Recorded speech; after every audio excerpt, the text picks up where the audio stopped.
morning, Sonoraville High School. We're here this morning to bring you up to date on a special person in our building.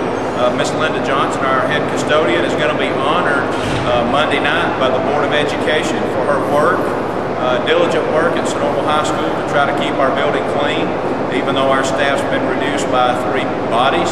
But I wanted to show you this morning things they're doing in the school. We're trying to spiff up the commons area, so if you'll follow me this way, you'll see a different look at lunch today, where we're trying to clean up a little bit in the commons area, and so there'll be a new coat of wax in the commons area, and then over the weekend the cafeteria will be cleaned up as well.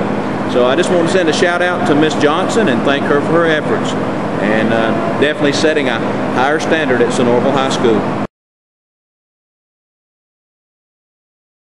Veterans Day. On this day, we say thank you to all our soldiers, both living and gone, who have served our country and sacrificed so that we can enjoy the freedoms of our country.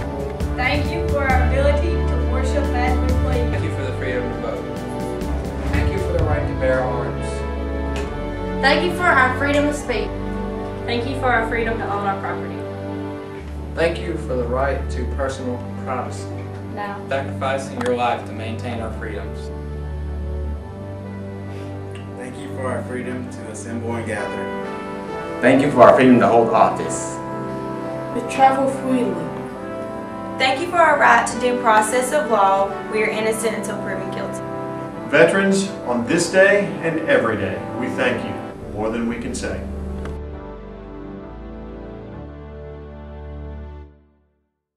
Hey Hannah, what does Veterans Day mean to you? Veterans Day means a lot to me because my family goes into the Army, and my brother is going into the Army. My great uncle, I think, was in the Army. Anyway, so there's all that. So it means a lot because they actually took the time and effort and tried to make a difference in our country. So I support them 100%. Good for your family. Hey Malloy, what does Veterans Day mean to you? To me, it's a time to honor people who have served our country and tried to help us. They go to some of the worst places on earth, and I think it means a lot to them to know people do care and recognize their accomplishments. What does Veterans Day mean to you? Well, it's just a day to be thankful for what they've done for us and to show them that we are truly appreciative of everything they've done for us. What does Veterans Day mean to you? Oh. I think it's a great day. It's a great day of celebration for our country. What's Veterans Day mean to you? Veterans Day is special to me personally because it makes me realize the honor and sacrifice that our men and women have made in the past for our country, and for us to be able to have the opportunity to come here and be educated in a free society. And I have family that have served, and so from that point to be able to remember them, my grandfather was a veteran of World War II, passed away when I was in the 5th grade, so it makes me take time and reflect upon his service to our country and what it means to you and myself today.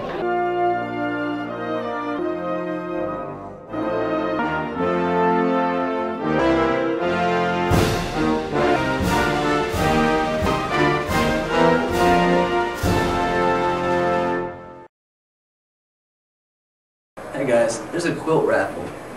You can win this custom Sonoraville Phoenix t-shirt quilt for $5 a ticket. The winner will be drawn at the basketball game at halftime, Sonoraville versus Adairsville on December 16th. The proceeds benefit underprivileged students at this high school. So go and buy a ticket. Seniors, you need to get your baby pictures into the counseling office by November 30th. Turn them into Miss Wigington.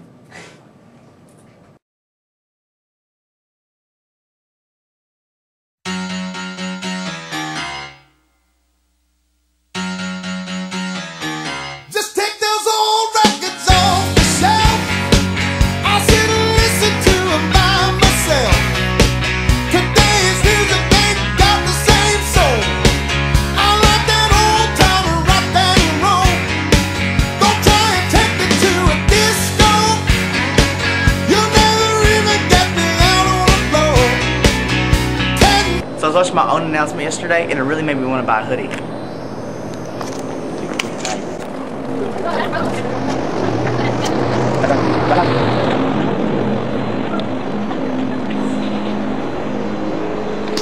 Hello, young ladies. Get off whatever you're doing and look at us. Hello, I would like to buy one sweet hoodie. What size? A medium. Whoa, not too close there, buddy. For I am not fat, but I am not small. Here you go, good sir. Okay, Thank you.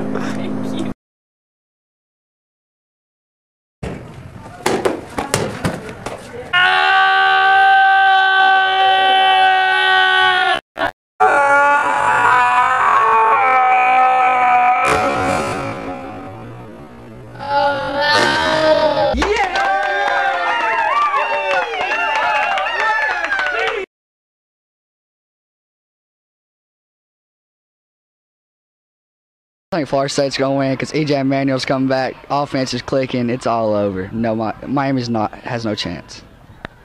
Coach Ammons. Oh, Miami's got a great chance. They're gonna come away with the victory. They're playing at Florida State, and I remember last year when they played it at the University of Miami Stadium, and Florida State won that game. They came out, they hit real hard, but I tell you what, we got a new coach now, Al Golden, and it's a new era. He's got Ja'Cory Harris hitting on all cylinders, making better decisions, and we got this guy Streeter, who's a receiver that he's like 6'5". He's got to be one of the best in the NCAA ranks, along with guys that can fly, like Benjamin, Miller, James. I think they're unstoppable. I'm looking forward to it. Miami will come away with the victory. We're here with Dr. McGowan, and we're just wondering what you thought about the Georgia-Auburn game this week. Well, I always pick Auburn. I'm an Auburn fan in War Eagle, and it'll be a high-scoring game, and Auburn's going to win by 3. We'll see about that. We're here with Gary Black, the Agricultural Commissioner of Georgia, and we're just wondering what you thought about the Georgia-Auburn game. Well, we really want to just send our condolences ahead of time for the significant stomping that's going to take place this Saturday. We welcome them over. They were kindred spirit being a land-grant university. But this is all about go Dogs, beat Auburn. We're back with the Week 11 edition of the College Football Picks, alongside with Coach Martin and Coach Mashburn. Here we go. Game number 1, Miami at Florida State. Coach Martin. I'm going to go with Florida State on this one. Coach Mashburn. Well, I'll be honest with you. It's ACC football, so it's not the greatest football in the world, but there's no question. If you're coached by a man who wears a tie, you win. It's Miami over Florida State. It's the power of the tie, huh? I'm going to have to go with Florida State. They've got together since Ja'Cory Harris come back, but Florida State's been on a 4-game win streak, and I expect them to keep rolling. Game number 2, Florida at South Carolina. Coach Martin. I'm going to go with Florida in this one because for Georgia to move up or stay where we are, we need South Carolina to lose. So I'm going to be pulling for Florida in this one. Coach Mashburn. That makes sense. Georgia needs help. That's the part that makes sense. I don't know necessarily about South Carolina. But we got the running back out for South Carolina, Marcus Lattimore. Great player. Lucky for them, Florida didn't have a running back to begin with, and they really don't have a quarterback. A lot of injuries, tough situations there. I think South Carolina wins it at home. I'm going to go with Coach Martin. We definitely need Florida to beat South Carolina, and just in case Georgia did slip up and lose this week, which I don't see that happening. You guys suiting up I'm playing just saying, for Georgia, I'm telling you, they're not going to lose. Kicker? But I'm going to go with Florida. Game number 3, number 10, Virginia Tech at number 21, Georgia Tech. Coach Martin. I'll go with Georgia Tech on this one. I don't think Virginia Tech can handle the triple option. They've been playing well. So, Coach Mashburn. That's a tough one there. Two pretty good football teams. My rule kind of is Thursday night football, go with the home team. I don't think there's a lot of separation there. And Tech playing at home, I'll go with Georgia Tech. I have to agree. Georgia Tech's triple option offense will be too much for Virginia Tech. Game number 4, possibly the game of the week. Number 7, Oregon at number 4, Stanford. Coach Martin. I don't know. It's a toss-up between the two. Probably go with Oregon on this one. I think I'm going to go for the upset, even though Andrew Luck is carrying Stanford on his back. I don't think Stanford D will be able to handle Oregon's fast-paced offense. Coach Mashburn. To me, this is definitely a case of speed and power. Stanford being the power team, 2 tight ends, going to run the football, control the clock. Oregon, more of a finesse group with the speed, the high-tempo offense. My thoughts are I'm a power guy. I think, it doesn't hurt that Stanford has that quarterback, maybe the best player in the country. So I think at home, Stanford keeps the ball away from Oregon long enough to come away with a win. I'll go with Oregon on this one. Stanford's Andrew Luck's the front runner for the Heisman, but I think Darren Thomas and Michael James on the offensive side of the ball and the speed of Oregon will overcome Stanford's power defense and offense. Guys, this is game of the week, in my opinion. Number 20 Auburn at number 15 Georgia. Deep South's oldest rivalry. Coach Martin. Well, I would say this is a tough decision, but I'm going to go with Georgia on this one, playing at home between the hedges. We do have our running backs back. We're going to control the clock, run the ball, and I don't think Auburn can handle our D that's back. Coach Mashburn. Running backs back. What, he may have get some injuries or something. This is the thing with Auburn, Georgia. I know it's Wednesday and a lot can happen between now and Saturday afternoon at 3:30. I've got right here in my hands the injury suspension report from the University of Georgia, which is ever changing. I'm trying to get an idea of who's going to be playing in the football game. It's hard to pick. A winner when half of Georgia's team could be in street clothes on the sideline over there. So that's the big thing with me. I'm going to go with the team that's the defending national champion. Playing on the road, not a big deal. It's the SEC. These guys have played in some hostile places all throughout the season, and they got guys that know what it takes to win. And again, Georgia is it's a question mark. I've sat up here and I've watched Roger Murray and Matt Edgar and Mr. Potts and everybody else want to talk about pick against Auburn all year long. It's about respect. The better team wins. The team with the most eligible players wins. The team with the guys who do the right things win this week.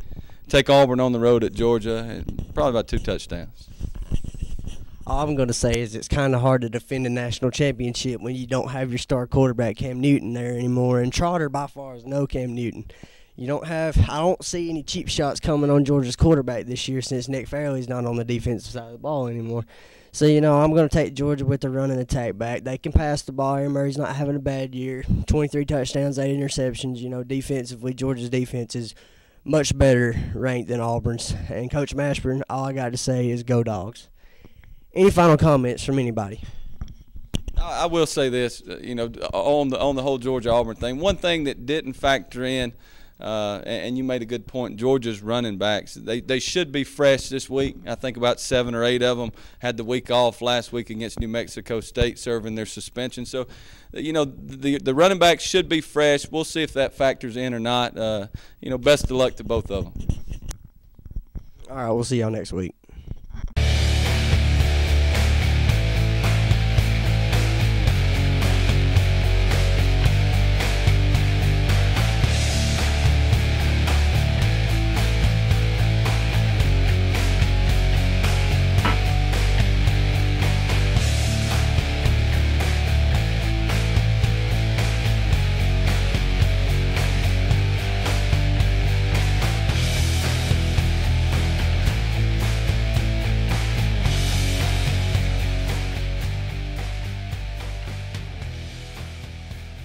Wow. Am I on like the Channel 6 News or something? No, you're on Sonoraville Phoenix Announcements. Great. Yes. If you'll just delete this section, it'll be great.